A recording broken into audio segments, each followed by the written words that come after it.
Well, my name is Brinsley McNamara and welcome to the Weird Ireland podcast. Look, booze, drink, gargle, whatever you may call it, alcohol is not just a known and famed part of Ireland. It's kind of a total intricatity linked fact. Intricately. Don't just leave it in there. It's good, yeah. Intricately. That's a hard one.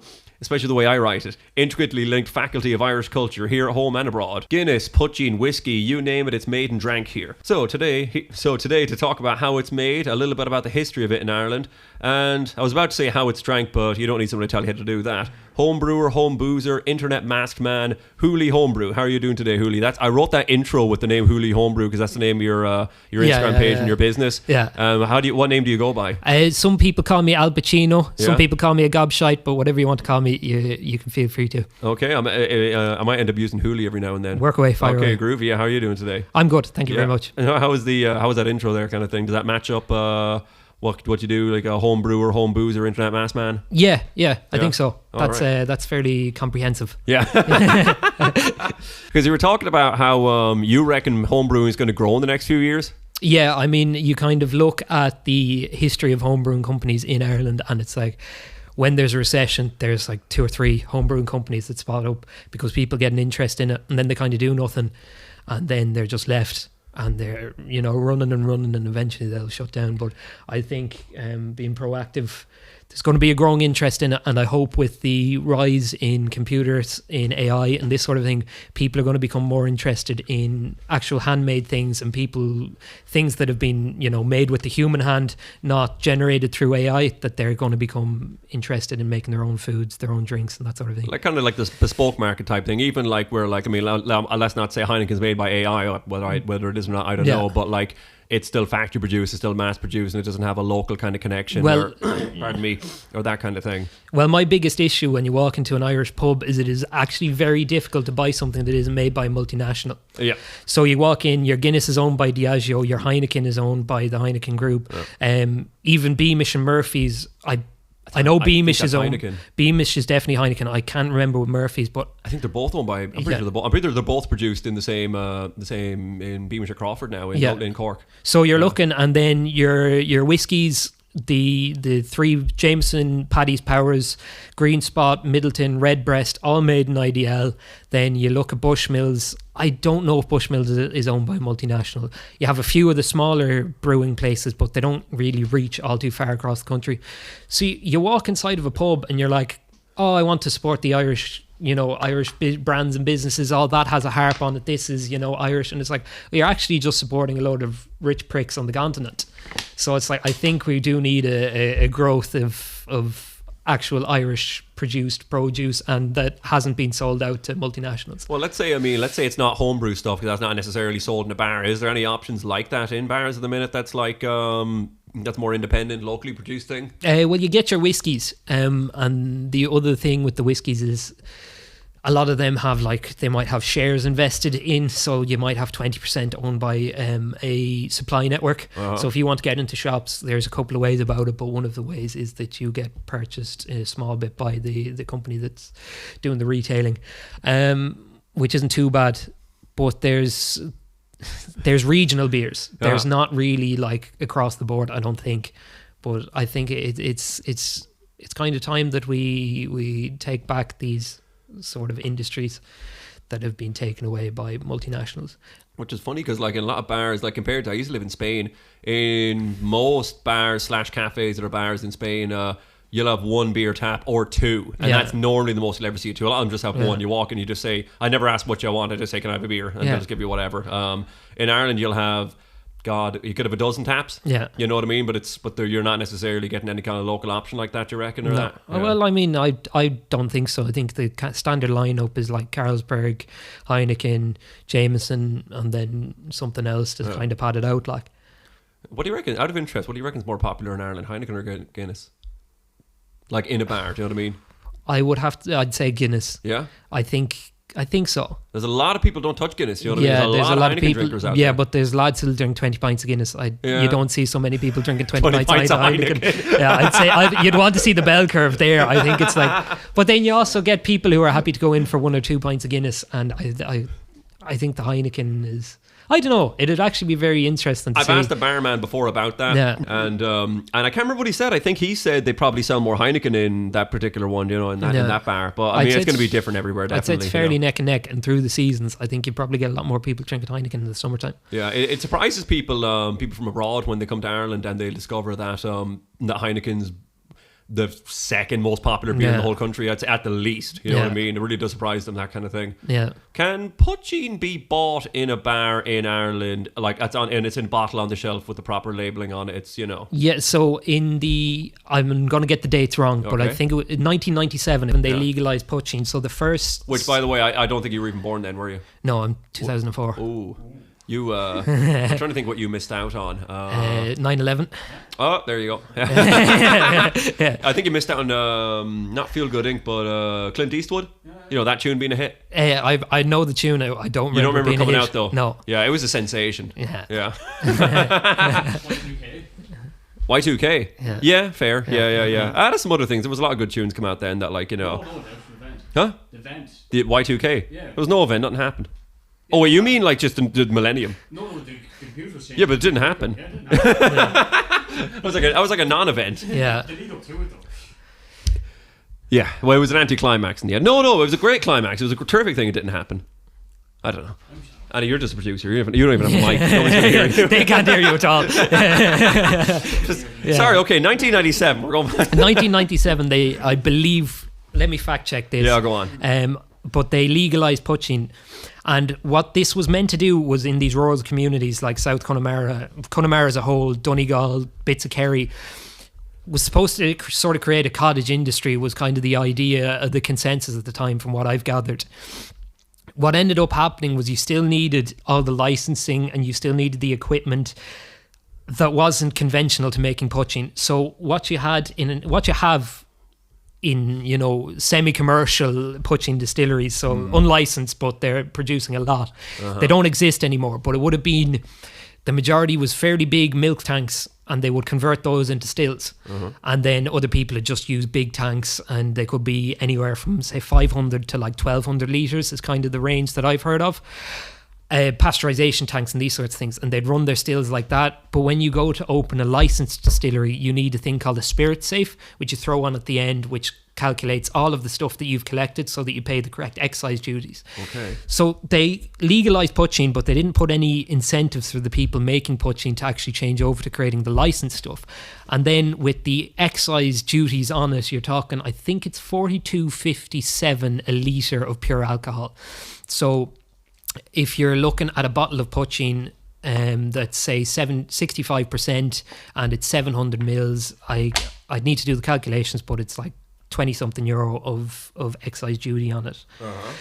So it's fairly cost prohibitive. By the time you get to the shop with like a bottle of poitín that I was showing you lads, you're talking 95 to 100 euro. Okay. So it's like no one's going to... You can buy a Lafroig or a really nice scotch for that price. It's like no one's going to actually buy a bottle of poitín. So they put the groundwork in and then it never went anywhere. But you do get distilleries making poitín. So a lot of distilleries will sell what's called new make. So new make is the whiskey before it goes into a barrel.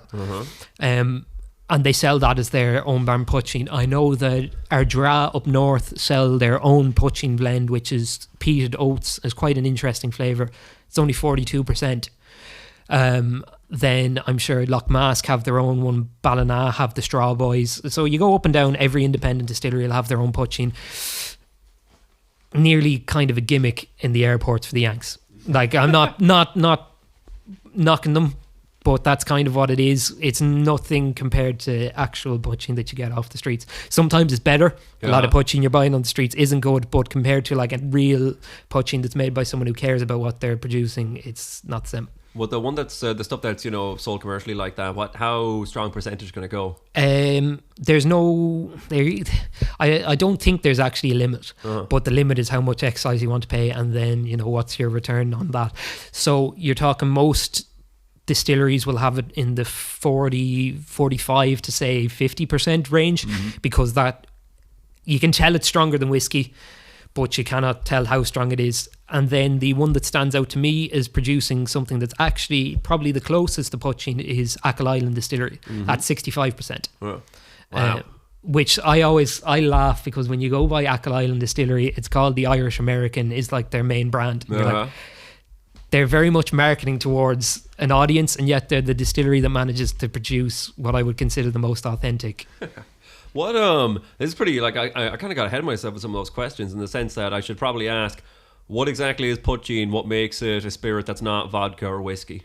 So poitín is, it's very hard to define. The only definition that crosses all the borders is it's an illicitly distilled spirit. Oh, so that's the qualifying factor of it, kind of. Well, if you're asking me personally, that's what I classify it as. If you're asking the government, then it's a spirit that's made from all these different categories, and you've paid your taxes on it, and you've done this. To me, it's like, if you're paying your taxes on it, is it really authentically poitín? Not really. It's like it's a grain spirit that the government has given you license to use a name that's been around for, as long as whatever. But poitín can be made, predominantly the poitín you get on the streets now is from what's called a sugar wash. So you get sugar and you ferment it, as we were discussing earlier, and then you just run that through your still. It's the easiest way of doing it. But an authentic poitín will be made from a mix of grains and then distilled. So your main grains are barley, wheat, rye and oats. So it's essentially a whiskey that hasn't been aged. And then a lot of people now would do a blend. So they do say half of their mash would be grains, the other half would be sugar, because the grains are more expensive, they're harder to come by, and the sugar just is a bit easier to work with. Okay, and I mean, the very, very, very popular myth is made of potatoes, but that's not true, right? Or was that ever true? So it would have been true at some stage, and you can make it from potatoes, but it doesn't really happen because potatoes are just a pain in the arse to use. They're really starchy, so you still need to use some sort of a malted grain. Malted grain has enzymes in it, alpha amylase and beta amylase. We won't get too technical, but starch is a really long chain of sugar, and it branches off, so it looks like a tree. And what these enzymes do is they break down those chains into shorter fermentable sugars, so into like a maltose, which is easily fermentable. I got all that. Yeah, it's kind of complicated to explain, but it's like, imagine you have a tree with a load of branches. Yes. Enzymes are the chainsaws that go and cut up those branches into sticks you can throw into the fire. Okay, yeah. And I want to throw sticks in the fire. Yeah. Okay, that's good. Yeah. You want your sticks to be up on flames, because your sticks in the fire are your sugars fermenting, which make your alcohol. Okay. So your potatoes need the chainsaw, which is the malted barley with the enzymes in it, to break down to become fermentable. Okay. So you're still using malted barley and potatoes. Why does the myth exist like that, though? Because that's like the most prevalent, and like, it's almost considered common knowledge, I would say. I suppose it's a good story, isn't it? But more vodka is made with potatoes than the other way around. Oh, really? Yeah. Yeah. Huh. It's also the volume of potatoes you need. So I did one batch with potatoes, and I was like, I'm never doing this again unless I have a stack of potatoes that I need to get rid of. But I used fufu flakes. So do you know what fufu is? No. It's a Nigerian sort of potato mash, right? And what they do is they get potatoes, they cook them, and they dehydrate them, and they flake them up. And for every kilo of this, you've essentially got a kilo of spuds that are peeled and prepared and ready to use. So you can just use those. It's a lot easier, but it's still expensive. Does it affect the flavour of the stuff? The ingredients are the main contributors to the flavour in poitín. If it's a potato-y one, what's that like? It tastes. It's kind of hard to define, because you would consider it to taste like a vodka. Okay. Because you have different flavours in whiskey, and unless you know the flavours and what the different ingredients produce, it's kind of hard to explain. Yeah. When a spirit is like 65%, the main, I call it the violence in the drink. Sometimes you get one and it'll literally knock the wind out of your chest. Yeah. And then you get other ones that are like really quite smooth, and that comes down to a few different things, like the amount of copper in your still, the fermentation, the amount of sugar in the fermentation, the yeast you're using, it'll all contribute to that. Right. So like, I tend not to make the same batch 2 or 3 times. A lot of people will really love experimenting with it's called the mash bill. So it's the ingredients you use. The mash is just the formative ingredients you're putting together. Is that what it is? So the mash it would be called it used to be called a beer, so it's what you put into your still. It's the fermented liquid that you put into your still, and then the mash is the ingredients that you put into that. Okay. So the majority of the time that's grain, but then some people, if you get a load of bananas, why not ferment those and make a banana and poitín? I know. Well, I know a guy that did that banana wine. Yeah, banana wine. If you can make a wine or my rule is if you'd see a vegetarian eating it for breakfast, you can probably make a spirit out of it. So you could use grass clippings to do so. I've always wondered that question. Probably grass clippings. Probably. Yeah. If there's some form of sugar in it, I'd assume so. Yeah.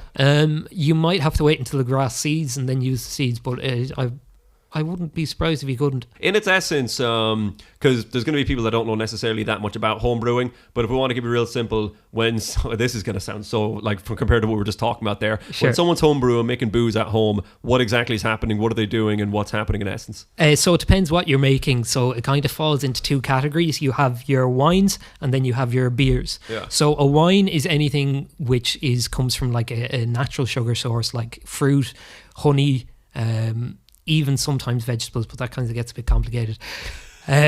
So cider is technically a wine, but it's being made fizzy. So it's an apple wine, and then so that's one side of it. Then the other side of it is beer, which is made from grains or malt extracts and this sort of thing. And you're taking your ingredients and you're fermenting it, and then you're bottling it. Maybe you do a thing called conditioning, which is where you leave it for like a few weeks or months to develop flavour. Which is why you see wines on the shelf that are like, oh, it's a 2019 whatever. It's just been left to develop its flavour. Right. So you're, as a hobby, you're getting your ingredients, you're mashing them, or you're making your concoction, and then you're fermenting it, and then you're bottling it, and then ultimately drinking it. Yeah, ultimately drinking it. Yeah, that's the aim. It's a bar, not an art gallery. Yeah. It's to be drank, not to be looked at. Yeah. There you go. Yeah. But what was the first? What was the first thing you ever brewed? You ever home brewed yourself? Poitín. Really? Yeah. That was where you started. Yeah. I started with one of them cider kits, like the ones that's like a tin of like concentrated apple juice. I think that's the very first thing I did. But you started with poitín. Yes. How'd you learn that, or what age were you? As soon as the mother could wash the hands of me, I was very interested in it. I mean, it's people ask me, "Oh, did your family make it or whatever?" No, and I'm really grateful that they didn't. Yeah. Because what happens is if your family makes poitín, you have your family recipe. You don't deviate from that. Your father made it this way. You make it this way. If you're selling it, people want to buy it that way. And you're kind of tied to it. And then people get bored. And they don't want to continue with it. Whereas I have no affiliation that way. So I just made what I wanted to make and really enjoyed it. I think the first few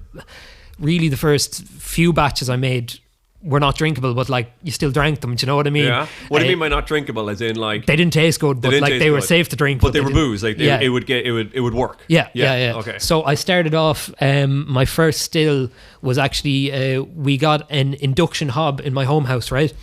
And we had to get rid of the ham pot we used for Christmas, which would have been a 12-litre ham pot. So I got a stainless steel bowl from IKEA, which fit on top of it perfectly, drilled a hole in the side, and then I still have the worm outside. It was a copper coil that you'd use for plumbing and this sort of thing in a bucket, and ran that a few times, and then you move and you do different things. Did you look this up? Did people tell you? Did you have books? Did you figure it out yourself? A bit of a combination of everything. I suppose I enjoy talking to the owl lads who've been making poitín or whatever. I suppose the issue with that is there's a lot of folklore and hearsay and things that aren't exactly safe to do or advisable to do that you'd get from these owl lads.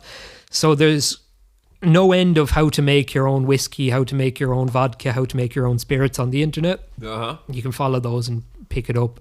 It's not overly complicated, but there's a bit of a trick to it. So right. And I don't know if somebody else is starting home brewing, what kind of common beginner's mistakes happen, kind of thing. Yeah, go ahead. 'Cause I was going to give you one of mine when I first started. No, you work away. Oh, what I was going to say is sterilizing things. Yes. I sterilized nothing. Yes. Me and one of my buddies in 2012, we started making nettle beer because we had no money, and one of our buddies told us about it, and we were like, well, nettles are free, water's free, bread yeast if it's in the house is free, and it was, sugar if it's in the house is free, so everything was free. Yep. And I had a fermenter bucket in the attic. It was just there. It was there decades. I didn't even know it was there, so I used that. A 5-gallon one. And is that right? 5 gallon, 25 litres? Give or take, yeah. Give or take. And what my buddy did was he bought a bucket. He bought a bucket with a lid from a hardware shop, poked a hole in the top of it, and then as an airlock, he took a doorknob off of a press, like a circular one, and just put it in the kind of put it in the hole, so that when there was enough gas, it actually would just act like it. But nothing was sterilized with nothing at all.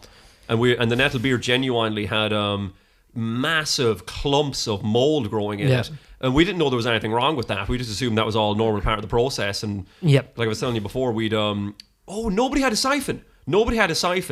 And these things, a siphon, if anyone doesn't know, it's like a pipe device that you use to take liquid out of one of these fermenter things. And some of them have a tap at the bottom of them, so you can just use that, but not all of them do. You can get as fancy as you want, but it's just a bit of hose. Yeah, it's just a bit of hose that you use to get the liquid out, whereas not gathering the sediment at the bottom that gathers. And but we didn't know you shouldn't drink sediment. We didn't. That'll make it gassy. This is like a crash course. Sediment, for the most part, is yeast.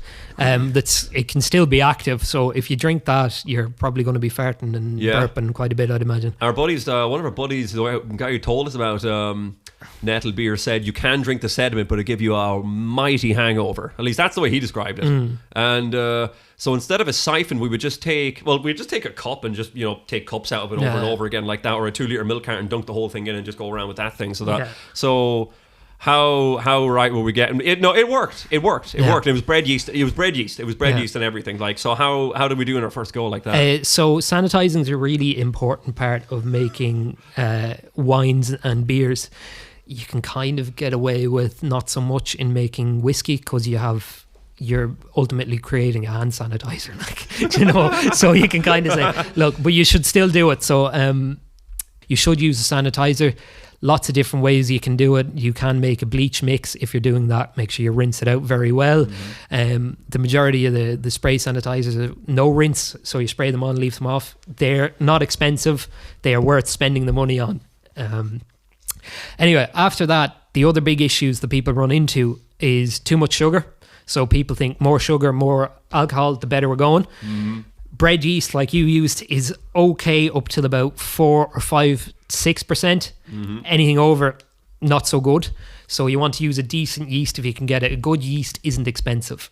Like I have packets of yeast there that'll do a 5-litre ferment for literally €1, and that has all the yeast nutrients in it too. You can do a 25-litre batch for €2.15 with one of the lovely bubbly yeasts. So it's worth spending the money on if you're going to the higher percentages, say, 15, anything 15%-ish, it'd be like a wine range.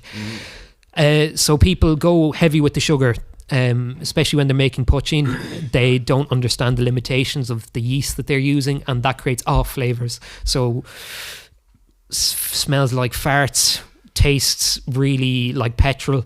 You've put too much sugar into it. What's other issues people come by? They don't. Siphon's a really good one. You just pour it in, try and strain it out. Not only does that make you drink the sediment, it also does a thing called oxygenate, which opens your fermentation to different bacteria that's in the air, airborne bacteria that could infect it with different things. All right. How about the clumps of mold? Is that okay, or what was happening there? I'm not going to advise that you drink stuff with clumps of mold in it. Have I done it? No comment.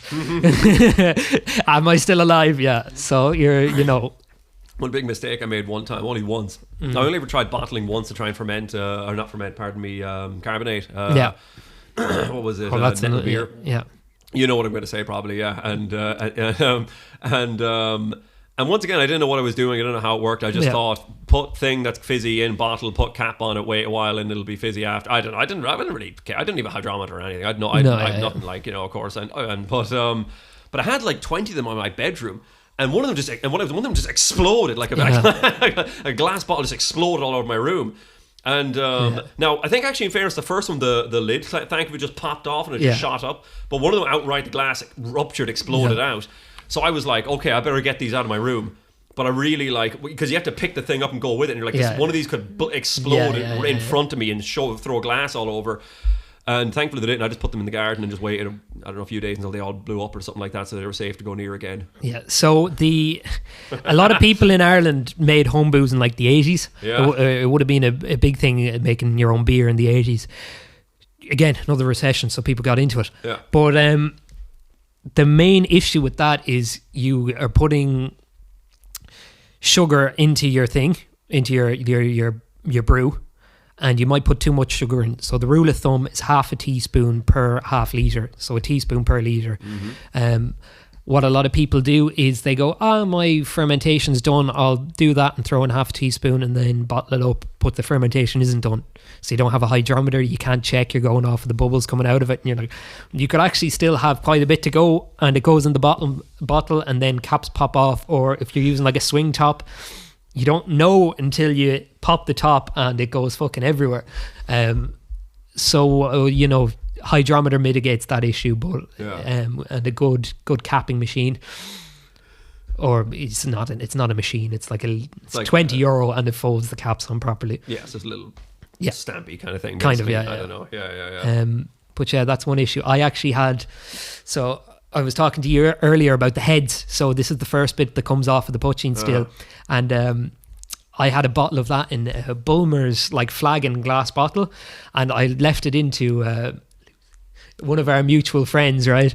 And she went to bed and woke up in the morning, and all over her lovely desk in her house, this bottle had exploded all over some books and onto her laptop and everything. Jesus. Luckily, high alcohol doesn't damage electronics too much. Interesting. Stripped all the paint off of the table. Yeah. In the rented accommodation.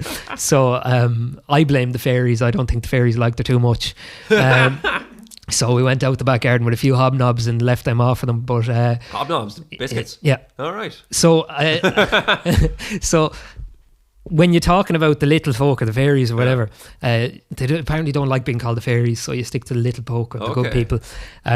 One of the things that they love is like butter and flour and sugar and these sorts of things. And some genius came up with a hobnob, which is the combination of all the things that they love. So you just crush up a few, leave it in the grass, and they might leave you off again. But we had to refinish the whole desk in the house. How related is the good folk? I won't say fairies because they might hear me. But how related is the good folk, aka as other people might know as fairies, related to Irish drinking culture, poitín, the history of it, that kind of thing? I suppose there's a lot of folklore on it. Yeah. When you do it enough, you kind of forget it. I still always leave the first drops out for the fairies and this sort of thing, or the good people. But I mean, there's certain times where things are going wrong, and you go, "Shit, I never left the first bit out for the little folk," and then you leave it out, and things start swinging rightly, or there'll be weird things that stop you from running your wash. Like I was meant to run a batch, and power went out, so I couldn't, and I go, that's fucking annoying. That's really annoying. I sat there half an hour later, a Garda van goes by, and like we were fully distilling out some back road, and it's like the guards don't go by this house, but they would have seen us in full swing, and I would have gotten in a lot of shit for it. So you're like, maybe you don't believe what you do at the same time. Yeah. Well, so you said that poitín.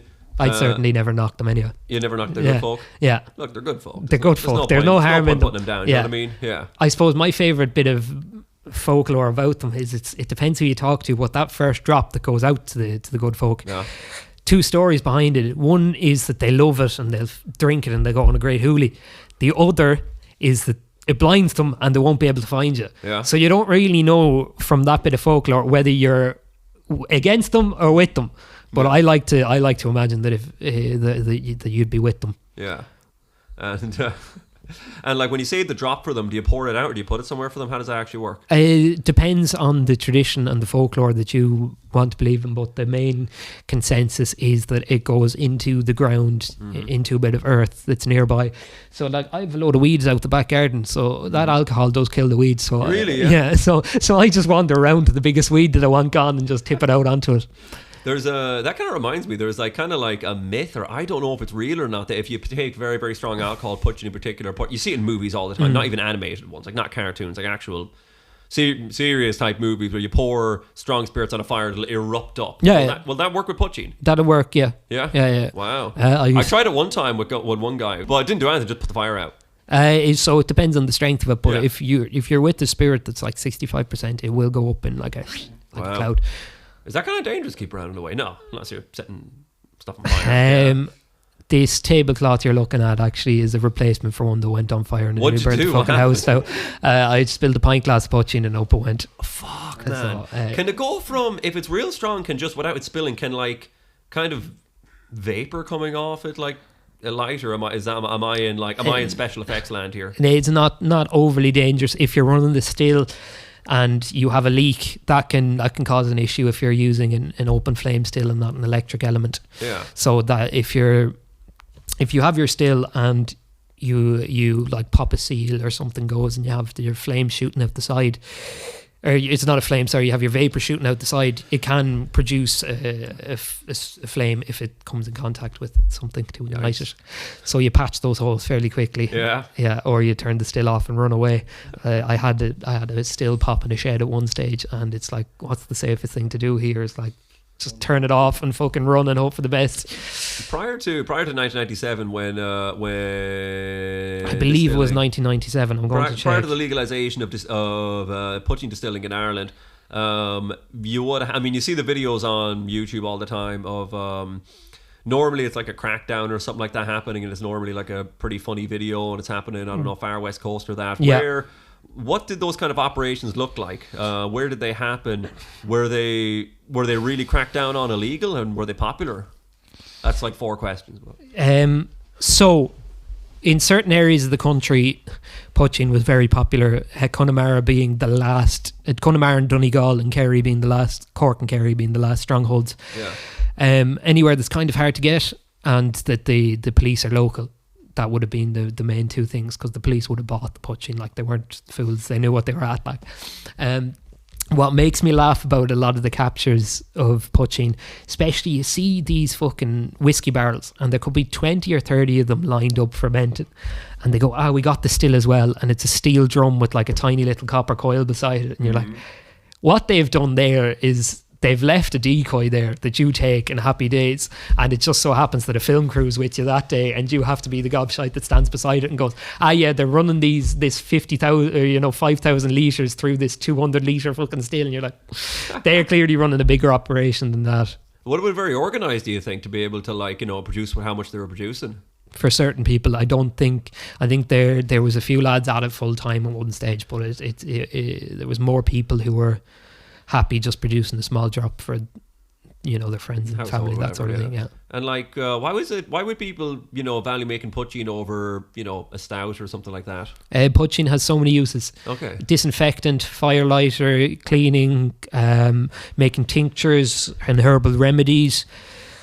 It's so much more than a drink, but when you talk to people about poitín, it is just a drink. That's a good point. Yeah, it would have been, I don't know, going back decades or a century or more, however so long, I don't know, would have been a common kind of household tool nearly, application for things. Yeah, I mean, at one stage it would have been pretty much a still in every other house. Wow. Because if you think about it, we think about running a still and making alcohol to drink, but you can create medicines and infusions and this sort of thing, and that's coming back. Yeah. But it's a whole lot more than just alcohol to drink.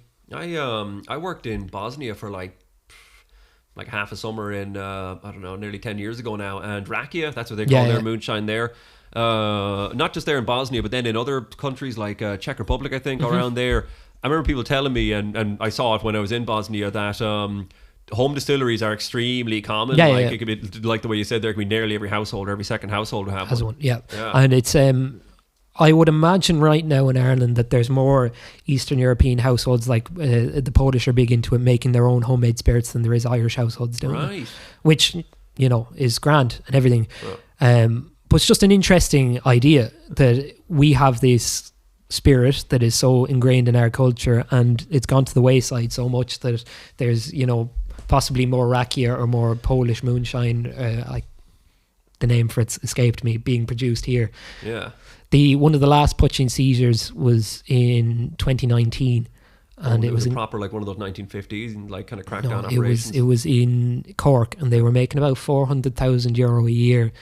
These 2 Eastern European lads selling poitín to homeless people, and it's like, that's our industry now.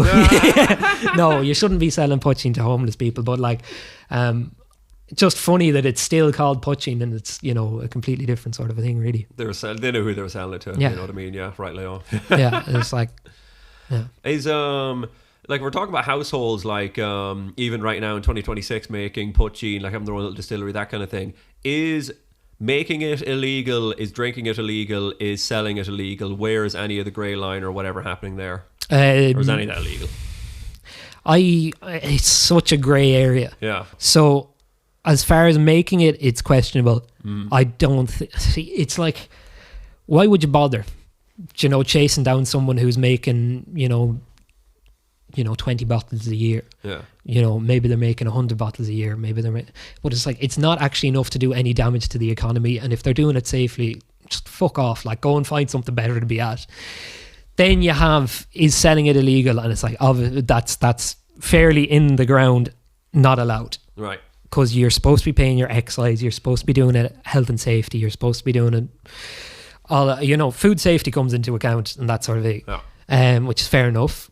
But I mean, if you're going down the road and you're selling it to Jim, who knows what he's buying, to me it's like, it's like, okay, Yeah. it's fine. You shouldn't be too complained. I'd say you have to take into consideration places like IDL in County Cork. Every day they lose 20,000 bottles of whiskey through the Angel's share, which is when the wood in a barrel is porous, so it loses that through evaporation, right? And you're going, there might be 20,000 bottles of poitín made in Ireland a year. Mm-hmm.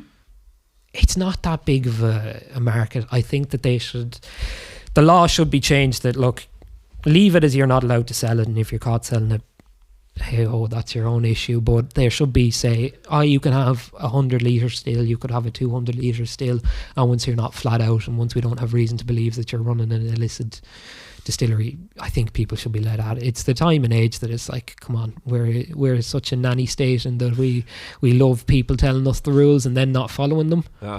Fireworks are illegal, but you never struggle to find fireworks come Halloween time. It's like, we love playing this game where it's like, that's illegal, but it isn't.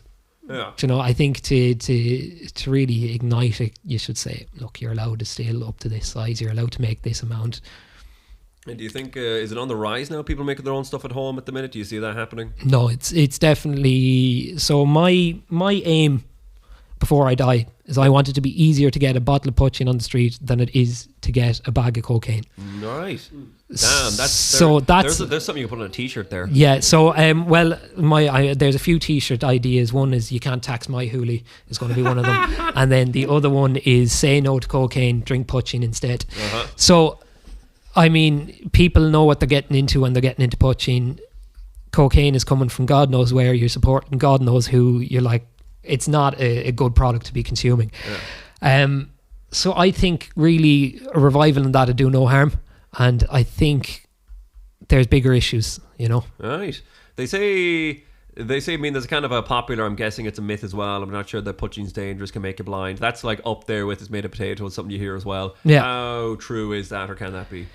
Poitín, so there is one bit of the poitín that can make you blind, and that's the bit that you give to the fairies. Okay, so there's a lot of times with folklore like that, they rarely just come up with something for no reason at all. Like, putting shoes on a table is bad luck only because shoes are dirty because they're on the floor, so I don't want you to put them on the table, so now they make it bad luck. That's the only reason, So I'm guessing in a similar way, the bit that you should give away is the bit you just shouldn't be drinking anyways. Yeah. So that's, you'll smell it when it comes off the still, and it smells like methylated spirits, and that's because it is it's methanol, and methanol will make you blind if you consume it in the right amounts. But the funny thing is, you drink a beer, there's methanol inside of that. So when you're drinking a poitín that's been made well, there's probably less methanol in that than there would be in a standard beer or wine. Okay. Definitely in wine. Yeah. And what happens if you drink that? Do you drink the fairies bit? You're not guaranteed to go blind, but you'd have to drink a good amount of it to do it. But you can do lasting damage to yourself. They talk about drink until you go blind. Is that actually a thing? Is that a medical thing that happens, or is that just an expression? If you're drinking low quality alcohol, you can, Wow. But like at the same time, I've always said, if you're going blind from drinking poitín, you've drank too much and you've fallen on a spike. Like that's the way that you go blind. Yeah. How do you know so much about because even before we were recording, we're talking about you're talking about furniture making, insulating, all sorts of things, and now we're on to talking about distilling, brewing, all that kind of thing. How do you where do you pick up all your knowledge like this? How do you do you read a lot of books? You just got a lot of interest? You hear it off people? A bit of both. I think I have an ability to remember the stuff that interests me, and then the stuff that doesn't interest me, fuck me, it goes out the back door. Yeah. Like, but I think that's no harm. But also consuming stuff, you know, reading books, learning things, talking to people, observing stuff around you, and going asking questions about it. Because we haven't even gotten into it yet. That the name of your how I found you is Miles, who's sitting right next to me here. The producer sent me on one of your Instagram reels for Hooley Homebrew, the name of your Instagram page and the name of your business too. Yeah. I can't remember which one exactly, but I thought it was pretty, like, because in every video that you appear on, you're wearing a balaclava. Yeah. And and I don't think you ever named yourself in the video or anything like that. And you're normally talking about, well, it's in an irreverent style. It's informative. Yeah. But yeah, you're talking about whether it's the history of distilling and poitín in Ireland, or, you know, useful tidbits about home brewing or that kind of thing, or even just something funny. But then on top of that, you're also marketing, you know, your business. So, like, when did you start up Hooley Homebrew? It was only in November, I think, you started making social media reels. Is that right? Yeah. So the business started in... I was in one of the other homebrew supply shops in Ireland, right? And I was kind of driving along, and the industry that I'm in, I don't particularly want to be in terms of, you know, manufacturing different things.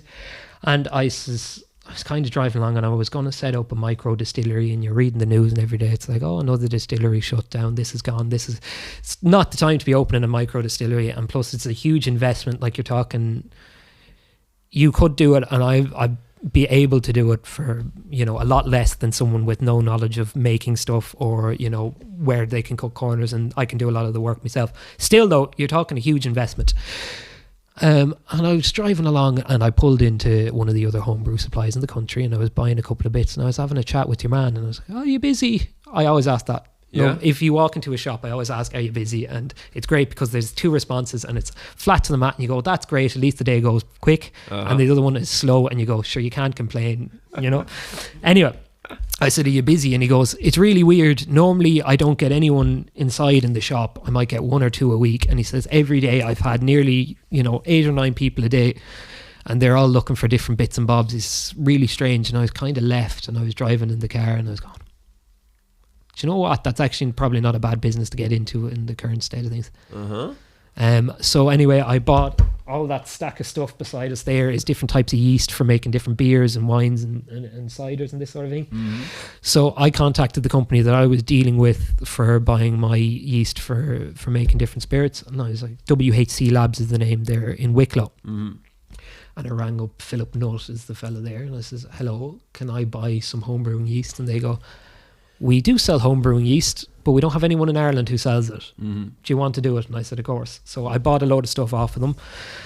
And then I had that up on eBay and on the website, and it was getting a bit of traction. And I was actually not going to do anything on social media until about this time. But I was just kind of sitting there one day and going, shit, I have all this yeast that's going to go out of date at some stage. I might want to start fucking moving it. So I made a few videos, and here we are. All right. But the aim of Hooley Homebrew is... it's one, to sell people supplies, but it's also to educate people. So the way I see it now is there isn't enough people making their own alcohol. There isn't enough people, you know, pickling their own foods. There isn't enough people making jams or whatever to really make this a viable business. But there's enough people interested in learning how to do it that it could become a viable business. So my main goal firstly is to educate people, and then is to make sure that they have the supplies to do it. Nice. And I think you're being successful at that, because I have a feeling there'll be a lot of people that see your videos and are very amused by them, and you've gotten a very good following very, very quickly. That might not necessarily know that it's actually, you know, you're also marketing your business. They're just there for the fun persona and the fun of it, you know, the funny persona and the fun of it and the informative part of it, you know. Yeah, and even the inspirational part of it too, I would say, you know.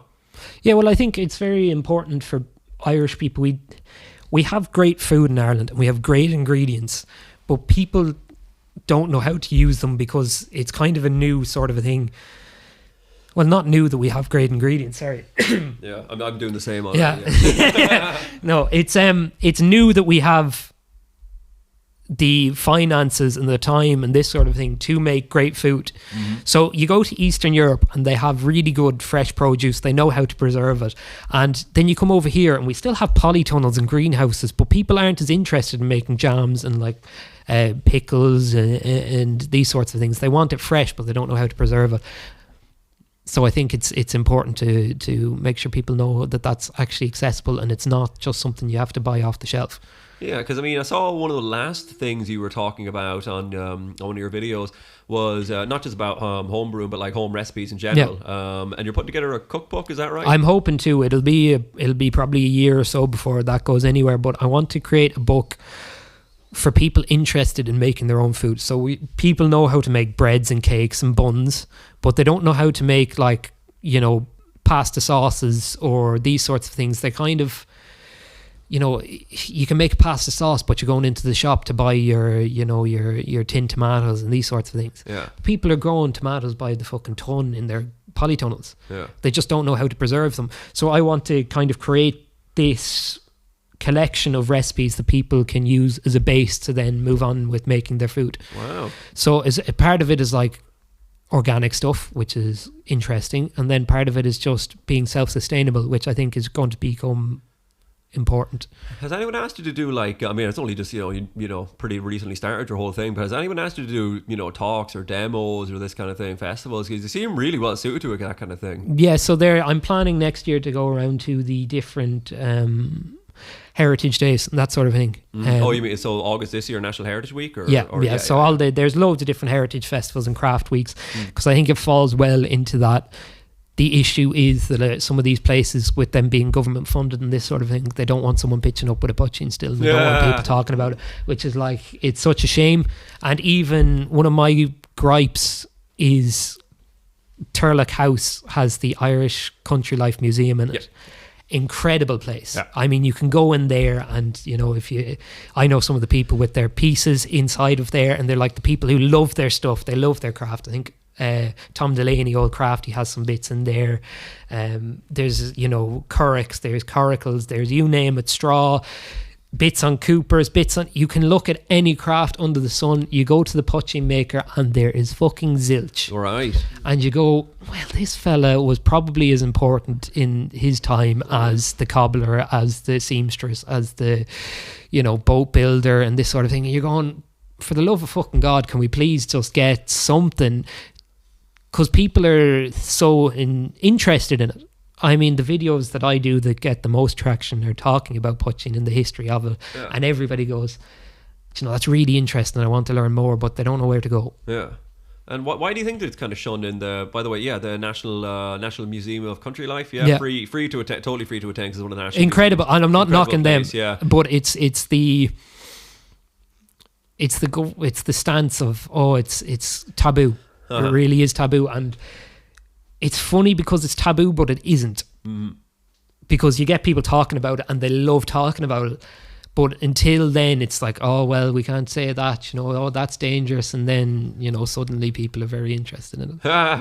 And like there's no stills being seized now, but there was at one stage a collection of stills being seized and they all went to scrap. Yeah. And you're like, you could have done. It was history. It's history, but it's a tangible part of history, you know, and that's and it's something that's some of the most impressive kind of like parts when you're in an exhibit. You actually get to see the real, not just a replica, but the real thing that would have been in use. It's phenomenal. So if anybody from the Irish Country Life Museum is listening to this, get in touch. I will happily sponsor a still and everything you need. Because it's so important, like it is, and poitín hasn't been around in Ireland for all that long. You're talking 700-800 years, because the still spirits aren't that old. Yeah, like you're talking 1100 AD is when they came around. In general, in the world, that's when you would have had the still spirits coming in, right? Yeah. Okay, so you couldn't get booze necessarily all that strong up until, what are we talking? Is that the 12th century? Yeah, pretty much. Yeah. Okay. You would have gotten like freeze distilled spirits, which you alcohol and water have different boiling and different freezing temperatures. So you're looking at it and it's water freezes at 0, alcohol freezes much lower than that. So if you get a wine and put it in the freezer, you can freeze jack it up to like 40% in a standard freezer in a house. So like the Mongolians, I believe, do that with their yak's milk ferments. So you can, when it's really cold outside, it'll freeze and you scrape off the top and that's your alcohol, and you can do that a couple of times and get something pretty strong. Fascinating. Yeah. One thing I actually wanted to ask you, I thought about it earlier. I was camping one time. I don't think you were there, Miles, but I was camping one time at the lake, and these three guys showed up, and one of them was and I brought nettle beer with me, I think, and I was offering it to them, and one of them was describing to me how he made hooch. And here's what he said: you take a metal mop bucket, you take you take a kettle, you pull the element out of it, you put the stuff, and I was like, the stuff? And he kind of got a little bit aggressive, so I just settled with whatever he said the stuff was, and he didn't really explain. Into the bucket, put a kettle element into the bucket, tie a black plastic bin bag around the rim of it, turn it on, let it inflate, turn it back, turn it off, then it goes down, and just do that over and over again. Is this anything? No. Because ultimately what you're doing there is you're boiling your liquid, but then the vapor's just dropping straight back into it. So if he was collecting it and then, cooling it down somewhere else and then collecting it, then you get your distillate. I mean, I'd be very cautious of using stuff like mop buckets, because you don't want to be heating up galvanized metal. Galvanizing is the process of electroplating something in zinc, and when you heat it up, that it breaks and the zinc kind of burns and creates fumes, and that's very carcinogenic. Yeesh. So you'll be getting a lot of cancer off of that. So I would suggest, if you are looking at making your own still, get stainless steel or copper. Sometimes aluminium is okay, but not recommended. Stainless steel or copper. Copper's the best, but it's expensive. Okay, how about the balaclava? Where did the balaclava come from? How come you wear a balaclava in your video? So it entirely conceals your face except for your eyes and mouth. I suppose the one thing is it's a bit of anonymity, and it's also it grabs people's attention, especially in Ireland. I mean, the amount of comments I get saying, "Jesus, the IRA's come back," and you're like, it's a balaclava made out of an Aran jumper, So it's it's a bit of crack. Is it? Yeah. It's there, is that it? Yeah. Oh, do you want to try it on? Go on. Go on. Let's do it. Yeah. No, it is properly homemade. Did you have to? You stitch something together? Okay. Oh yeah. Nice. That's man. Cool. Great. The famous balaclava. You did a good job at it. I do. I made a balaclava out of a pillowcase. I was doing a Mummers video recently. Yeah, I seen that. Piece of crap. Yeah. So that was my first attempt, and I've had lots of people offer to knit me a balaclava and this sort of thing, but I'm quite picky in that I want the cable stitch pattern on it. Yeah. I think when you get the lighting right, it looks good in the videos, but I appreciate the anonymity, especially when you're talking about things like making poitín and this sort of thing. It's like, I love going to the pub for a quiet pint, and I love going out with the lads and not being fucking interrupted, because people want to buy poitín the whole time, and it's like, you don't want to have the same conversation 40 times when you're just trying to have a nice quiet time. Oh no, you cannot fucking buy it off of me. I don't have, so it is just nice to be able to take it off and still be a regular person. Yeah, like Batman. Yeah, there you go. not that I was like, oh, I'm going to become fucking the person to talk to, but it's like, you can walk into a pub in the countryside and one person knows who you are, and then suddenly it's, oh yeah, I've been there. Yeah, happened to me on Tory Island kind of thing. Do you know what I mean? Oh, on the club. Huh? In the club? Yeah, in the club. In the club. I mean, it's the only pub in the island. Yes, the hotel as well. Yeah, the hotel too. That's true. That's true. Yeah, we'll have a chat about that at some stage. Yeah, for sure. Yeah. We can have a chat right now about it. Sure. Tory Island is.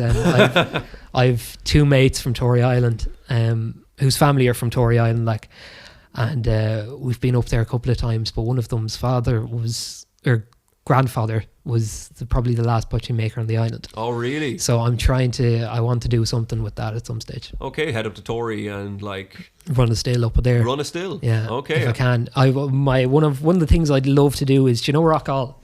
Yep. I want to. Oh, that Rock Hall is it's not an island, it is, or a rock outcrop. It's a fucking rock you have to get a helicopter to in the middle of nowhere. It's claimed by Ireland. I'm pretty sure it's claimed by the United Kingdom as well. And by, I want to say Denmark, or maybe Iceland. Iceland, yeah, they all claim it. Yeah. I'd love to run a batch through there. Run a what? Run a batch of poitín on Rock Hall. Can anyone land there? If you have a helicopter, you can get there. There is, in fact, speaking of Tory Island, there is this is a stretch, but there is a you can reach Tory Island during the winter months by a public helicopter service. It's not so it's the HSE helicopter goes out there to deliver medication on a Thursday, and you can take that off if you want. Yeah, I want to do that as a video. 100% want to do that. Yeah. No, Tory's a bit of Greg. Yeah, it's literally County Donegal. It's Gaeltacht, isn't it? Yep. Yeah. And there's one shop, one hotel, one pub. I think that's it. I mean, There's a national school, it's a national school. and there is maybe 3 piers and a lighthouse. Yeah, it's a good distance out. 45 minutes. It's the furthest inhabited island from the mainland. Yeah, that makes sense to me because it's a good journey getting out there. Yeah, and they like their hoolies out there, but they don't start until about 12 o'clock. Yeah, and then they go until 7 or 8 in the morning. I was there in August gone because they only since 2024 started holding Tory Fest. Yeah. So their own like kind of, Flag Hill kind of thing. Yeah. And in 2024 I wasn't there then, but one of my friends, he was gigging at it, and it was a 3-day session, and it's all happened in the club. Yeah. And this year I was there, it was a 2-day session. There was bad weather, and that just affects everything. They could only make it 2 days. But yeah, it's really, really crazy going on till all hours. Like, if there's people there, I almost certainly met them because there's not a big island. Yeah. The club is actually shut down for the next while. Oh. They had a load of the roof needs to be redone or something like that. Oh, right. Which is a shame. But so the hotel bar more shame is, for the people at Tory. Yeah, the hotel bar is acting as an impromptu sort of thing. Yeah. But it's an interesting place. Yeah, for sure. Yeah. What kind of places otherwise like that do you get around to Ireland much? Not a whole heap. I mean, I was living out in Connemara for a while and making poitín out there. Yeah.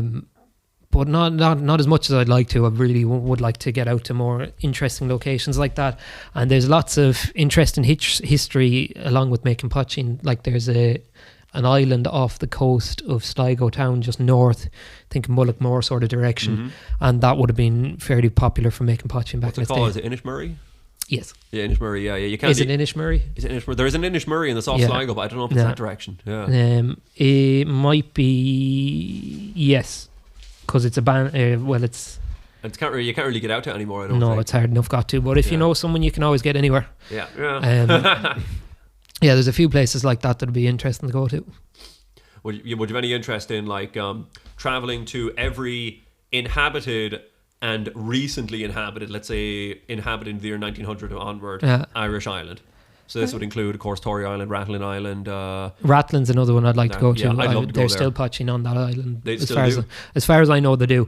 I don't want to go out on anyone, but you hear stories of places that still have poitín on them, and it's like, that's good to see, and you want to keep that going. Yeah. You'd nearly love to do a sponsored course where you just go out and take 8 owl books and show them the fucking crack so as that it doesn't die out. But like that, the interest is sometimes lost in these places, and what can you do then? Yeah. Shame. Yeah. But no, there's a few. The Inishark looks very interesting off of Inishboffin. South of the north, you leave from Is that Cleggan. inhabited? No, it used to be. They left it in the, I want to say the 60s and settled on the mainland because it's just too hard of a life. Yeah. It's a funny thing with all those abandoned islands. People like, let's say the Blasket Islands, for example. Like people look back on it, because you can visit the Blasket Islands. It's really beautiful. The history tour of it is amazing. And for the population of the place, a lot of authors came out there, good authors. Mostly biographical stuff, really. But, Peg Sayers and the likes. Sayers, who couldn't actually read. She was illiterate, as far as I know. Yeah, I think there was that kind of. I think in some cases, she was an orator and she got it fucking transcribed or something like that. Oh yeah, which is I think I could have sworn in Morris O'Sullivan's case, he hadn't necessarily read all that many books in his life, but his entire life, all they were doing was listening to stories and telling stories. So that's as good or not better than anything, for learning the skill. But, once you're fed on those islands, like that's it. Once you're fed, you kind of have nothing else to do but pass the time. Yeah. So some islands might be great at football, GAA. Some of them might be great at storytelling. Some of them, it's kind of what the people around you are interested in. You end up being interested in, especially back in them days. Like you couldn't go to the library and pull out a book on whatever. I think that's kind of the harder thing with island life now, is that you feel like you're looking at the world through a lens. Oh yeah, how do you mean? Well, I don't know personally, and I wouldn't know too many people who live on islands, but I can imagine if you're living on an island, you're kind of watching the rest of the world go by, and it could be quite isolating. Yeah. Because before you could kind of, as you were discussing before, you kind of get insulated into your environment and you're able to kind of forget the rest of the world. Whereas now you can open up your phone and you can see such and such going on in all these different places that you just wouldn't have heard of before. I see. You're kind of like, when you're talking about what I was talking about before about being isolated, it's like the summers where we'd spend 5 months in college in Mullingar and just wouldn't even leave the place. Yeah, that kind of was. Yeah. So it's not like we couldn't. We would just have 5 months solid summer. Wouldn't get any. Would just spend the entire thing in Mullingar. Suddenly, the 200 people that you see the most, or maybe the 100 people you see the most, are like the only things that matter in the world. Yeah, honest to God, it felt like that. Yeah. And which I do, like. I don't think it's the worst thing in the world, but it's I'd imagine on an island like that these days, it might be very easy to want to leave. Yeah, you get the... Well, I don't know, that's what I was about to say about the islands. When they talk about the Blasket Islands getting evacuated in the 1950s, or even St Kilda, which is a Scottish island, which was, if you ever look at St Kilda on a map, my God, it was remote. Oh my God, it takes the biscuit from anything else. Scotland you'll is see like the Irish that, context. Yeah, this thing is far out, man. Yeah. And even some of the Connemara Islands, I think, as well. People look at it now and think, simple kind of bucolic kind of rugged life they would have lived with a lot of community and that kind of thing, and all that's totally true. Yeah. But if you read a lot of the accounts of the time, a lot of people were, couldn't wait to get off the island. Yeah. But it wasn't to do. It's not like they hated it, but there was a lot of hardship. 100%. There was a lack of services. And really oftentimes you would have one really tragic story of a boat full of people coming back. That's what happened in Inishark, an island of like, say 100 people or whatever, and 3 of the strong young men died. It's like they have no way of living now. Yeah, and those stories happen to all those islands all the time. It's like I suppose it's not too bad when you're living on the island, and even on the mainland, people are still living, with no running water, no toilets. Yeah. But when you start getting to the point where the people on the mainland have electricity and running water and toilets, you're like, I wouldn't mind a piece of that comfort. Yeah. And the hardship of living on the island becomes a lot more evident. Yeah. So inevitably, a lot of them were actually glad to get off, to move to the mainland. From what I understand, I think they definitely missed the sense of community. But I know in a few places, they kind of relocated them onto the same road or into the same, sort of an area. So they still had that community, but that fades over time when you're not constrained by geography. Mm-hmm. Yeah, for sure. I don't know how we got onto. I mean, I love talking about islands. It's just they're very interesting places. I suppose with all of us coming from a town, like, you don't understand that way of life. Well, I don't. I've lived in small towns and I've lived in big towns, and it's like, to me, that you can get in a car in 20 minutes be to a supermarket when you're like an hour and a half, 2 hours away from the nearest town that might have a super value in it, and you might be 2 hours drive from, or an hour drive from there to somewhere with 3 different shops you can pick and choose from. It's like it's a different way of life. Yeah, for sure. I'm not sure I'd like it. Yeah. No. What, like being far away from stuff? There's a certain element of like, it's nice to be not in a town, but it's also nice to have the comforts of a town and know that if you need to replace something, you're not waiting 5 days for whatever to come out. Yeah, I mean, I'm a townie, because from Mullingar town. Not even not he's a townie as well. Man. Actually, you're a bigger townie than me, I'd nearly say. No comment. No, what is it? What? It's only 5 minutes of the road from you. I suppose it's close to That makes all the difference. That does, yeah. Huh? My house is new. Huh? He's showing off now. Yeah. I don't know. I think I wanted to ask at one point there, just coming up to the, like, when people think about poitín history in Ireland, they're looking at 20th century, 19th century kind of type stuff. But how would it have looked, poitín, creating poitín, and even when people are drinking it, like, was drinking culture even different going back before the 18th century? Let's say, because was the stuff as bountiful? Were you able to make as much of the stuff? Was it more special occasion-y? Or do you know any of this? I don't know. I'll answer what I know. Yeah. So poitín came over with the monks. Mm-hmm. Really? Yes. Huh. So distilled spirits, aqua vitae means water of life. Mm-hmm. Ishkabaha means water of life. So the poitín came straight over with the monks, and they were making distilled wines more than likely, and then moved on to distilled beers. So that kind of grew from there, and it would be more medicinal than anything else, and then people started drinking it for the fun of it. Yeah. And I think, just like with valleys or whatever. Yeah, I'd imagine from the 1700s on is when it kind of really kicked off. Is when you start to hear tales of it being properly done and that sort of thing. Then the 1800s were fairly good up until the famine. Mm-hmm.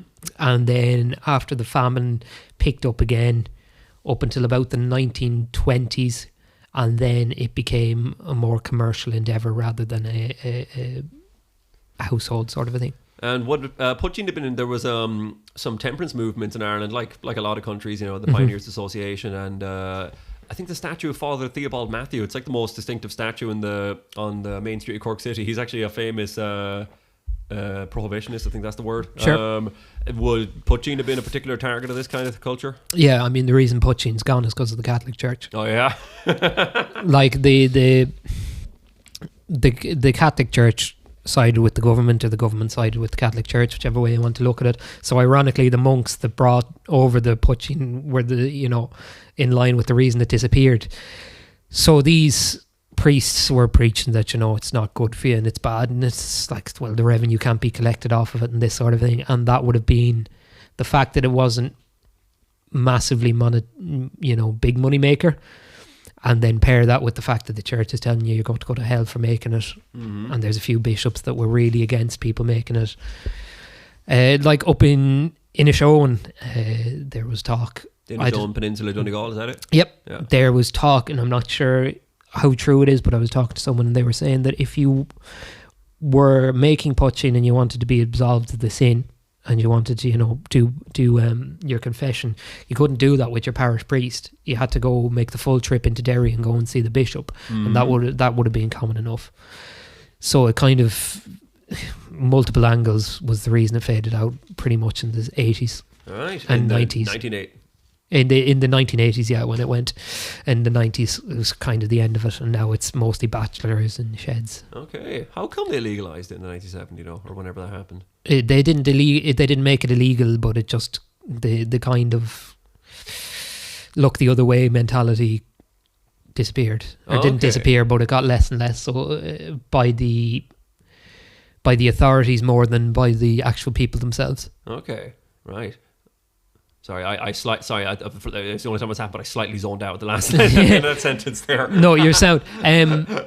So I mean, what I mean to say is that the authorities and the government and the Catholic Church were very against it. People individually weren't so much, but when you're the person making poitín and you have to go to the big smoke to confess, or people are being told by the priest it's not safe to drink and this sort of thing, that's when it fades out, and that happened in the 80s and into the 90s. Right, yikes. One question I was actually very interested in, and it's related to the kind of thing you're doing with the cookbook, is Sure. As I wrote it, what in the natural environment of Ireland can be made into booze, and is it a seasonal type thing? So the main poitín that's made, the big season for commercial poitín making, and I don't mean as in licensed, I mean illicit distilling, but done to make money, is sort of just before Christmas. So when you're making poitín, you're always fighting something. In the summertime, you're fighting flies. In September time, you're fighting wasps, and then in the winter time, you're fighting mice. And it's always some form of pest control. But the October, November are the big times for making poitín, because people want to have a bottle for Christmas.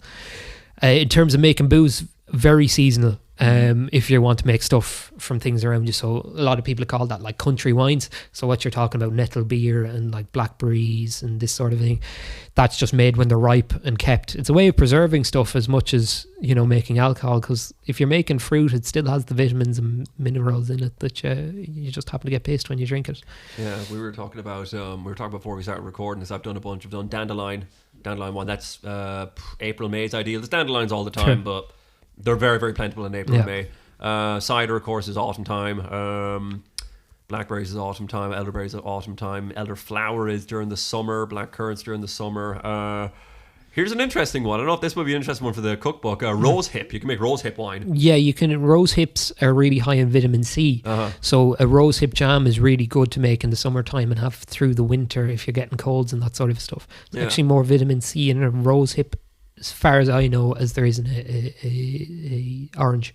Wow. So it can be pretty good if you're poorly. Here's an interesting thing. If you get it's really hard to find a really big juicy ripe rose hip. Rose hip, I don't know, it's like a red berry that if you open it up, it's mostly just the seeds on the inside of it, and the seeds, children would use them as, I don't know if they still do, but we would, is like itching powder. If you put it on someone's back, it gets stuck in there and it's pretty kind of itchy. But if you get like a fleshy one and you actually eat it, it actually tastes like I'll call a winder. Winders. Yes, the fruit. Yeah, it tastes like winders. It tastes like fruit winders. Honestly, God, gorgeous. Yeah. Wow. There you go. Give it a go. I've only had it like once, because you need a big fleshy ripe one. You know what I mean? They're really normally really, really thin skin. Yeah. What's the most shocking stuff you ever drank? I don't want to insult anyone, but there's people who I don't know if they kind of take advantage of people, or they don't know what they're doing, or they actually think their drink is good, or it's price issues. So I was saying earlier to Brimsley and Miles, you're expected on the road to pay about €15 for a bottle of poitín, right? And it's not financially feasible to do that as someone making it the proper way. So you get people cutting corners and this sort of thing. So there was a seizure in South Connemara in the 2000, it might have been 2011 or whatever, and they were selling this cheap poitín. And what you do in that scenario is you don't run it through twice, which is what you should do.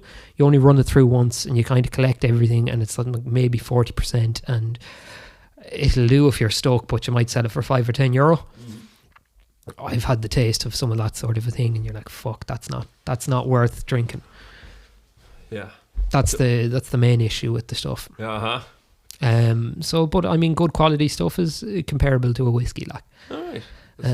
Whereas the cheap stuff is, you get a flavour. I did it once where you burn the mash, and like you properly burn the fucking grains to the bottom of the pot, and it really comes through in the spirit, and it's like horrible to drink. It tastes like you're drinking just ash.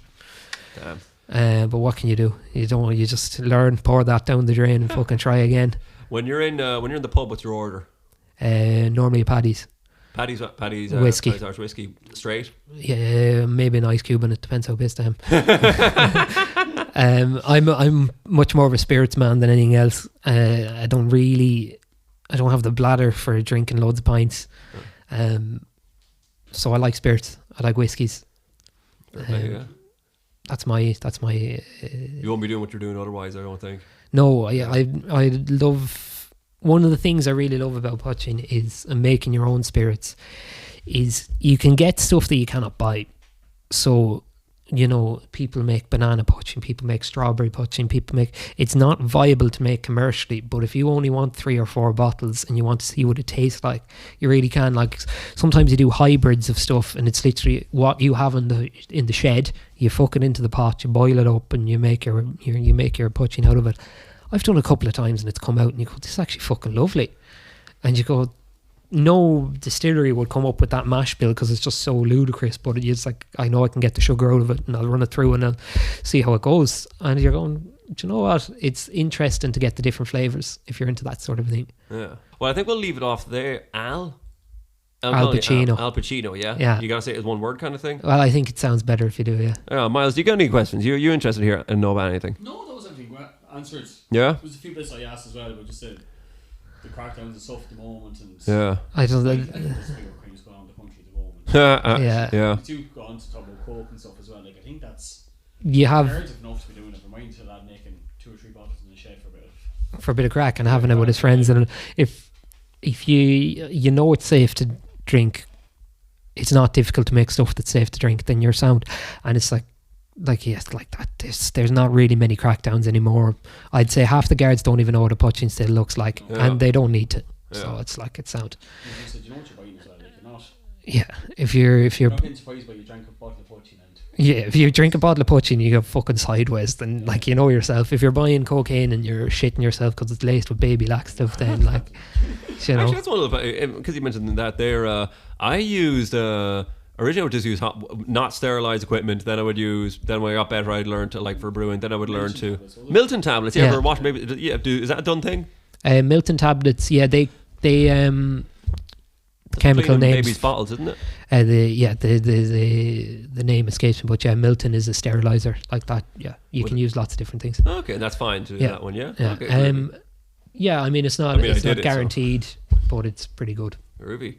So Al, I think we're gonna leave it off there. But I mean, I wanted to ask you before we head off, kind of thing. Where can people find you online? What kind of services do you offer? hooleyhomebrew.ie, an ever expanding range of homebrew preserves, different baking and cooking equipment. That's where you'll find me. hooleyhomebrew.ie. I'll tell you a story about the name Hooley Homebrew. Go on. As you were saying, I was like, damn, I meant to ask you about the name. Yeah. So I used to make poitín in North Connemara Uh-huh. on a peninsula, right? And I'm not going to give away the name of the peninsula because the Lord knows I might be down there again. But across the country, you have a place called the Hooley Peninsula. And on that is the Hooley Peninsula Distillery.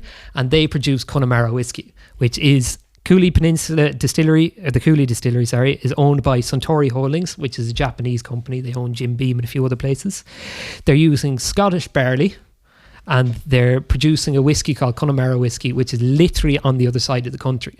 So this kind of rifled me the wrong way. So I used to take the piss in Connemara, and I'd call the peninsula we were on the Hooley Peninsula. Yeah. And then my makeshift distillery would become the Hooley Peninsula Distillery. And then like that, I was going to open the Hooley Peninsula Distillery here, but I changed it to the Hooley Homebrew. So that's how that name came around. Right. I'd say because it's a different spelling to what Hooley normally is. It's normally Hooley, and I spell it Hooley to mimic the Hooley Peninsula. Oh, okay. Well, that's pretty groovy. I'm glad you did bring it up. Yeah, so that's where that name came from. Yeah. Maybe the Hooley Peninsula Distillery will come around at some stage. On that note, any future plans? Increase the product range, get people interested, and that's kind of the mains of it. I think it's going to be interesting couple of years in terms of what's going to happen across the board. And I think the more the people are self-sufficient in their own manufacturing of their food and drinks, the better they'll be off. Well said. Well, I mean, Al, it was a pleasure talking to you, kind of thank thing you like very that, much. you know? Yeah, group of shaking hands. We're going to shake Miles' hands too. Yeah. Why the hell not? You're sitting there. Peace be with you. No, it was really terrific. And I don't know, hope to see you around at some other things and that kind of thing. Yeah, I'll be around. Yeah. We'll see who lets me around. Yeah. That's the main 100%. issue. All right, well, thanks a million, Al, for that. And I want to thank Miles for producing this episode of the Weird Ireland podcast. I want to thank you, the listener, for listening. If you enjoyed this podcast, why not think of giving us a rating? And if you want to support this podcast, why not check out the links in the description? Thanks for listening, and see you somewhere else in the Weird Ireland podcast.